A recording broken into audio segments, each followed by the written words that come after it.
Ayan guys, dumating na naman po ang ating mga adaptor. So yan po ang adaptor sa tweeter horn na bull type at thread type. So ayan, wala nang outside, ubos na, meron pa. So at ito po ang bull type. So ayan po ang bull type. Kung ang inyong tweeter horn ay thread type, tapos ang inyong driver unit ay bull type, so ito po, outside po ang traha. Tulad nito, yan po ang tweeter horn na bull type. O ayan, may dumating na naman po tayo na tweeter horn. Ayan, aluminum na tweeter horn. Ayan, bull type. So ito po ang tweeter horn na bull type. Kapag ang inyong driver unit na nabili ay thread type, so kailangan po kayo nito. So yan po ang tinatawag na adaptor thread type. So ayan, meron na naman po tayong nakarating na tweeter horn na aluminum.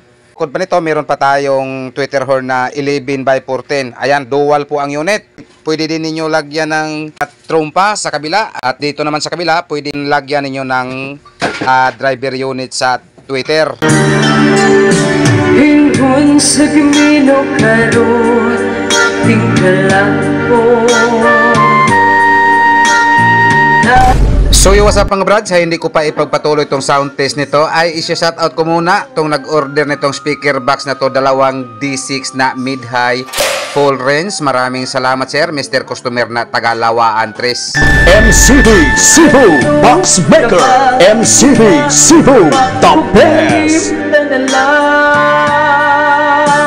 Ingon sa gihaya karon ng akong kalamhan. Wala na yung boy, bisan Diyos ay hindi manatiyan.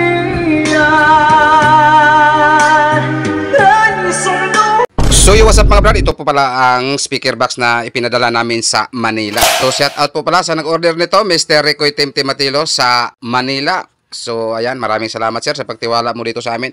So itong video na to mga brad ay papakita ko po lang sa inyo. Baka maisip po sa iba na sabi-sabi lang po namin yung shipment patungo ng Manila dahil napakamalayo po. So ito po ang magpapatunay mga brad na patungo talaga sa Manila. So ito po ang bill of lading at ayan po ang receiver. Ayan, kung makikita ninyo, mayroong destination po, Manila. Sinadya ko lang to na i-video para makita po sa iba na totoo po to na para sa Manila. Hindi po natin mahula ang isip sa iba. Baka maisip po nila na sabi-sabi lang po namin na patungo ng Manila. So ito po ang magpapatunay. So ayan po ang destination. Ayan po ang consignee. At ito po ang nagpadala. Ayan, kompleto po ang mga papers. Merong CPA, merong arastre, merong bill of lading.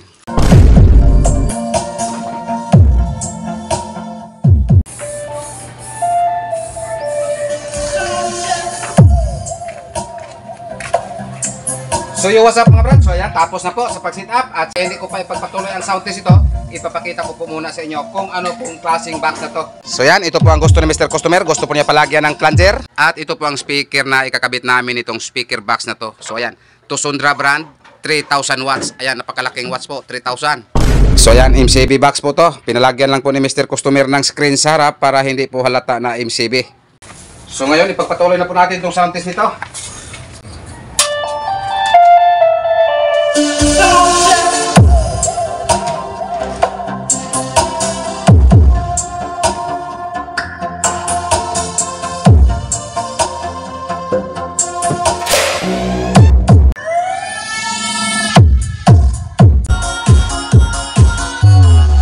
So ayan, sinimulan na po sa pagkarga at galing dito dumaan pa ako sa bintahan ng pintura.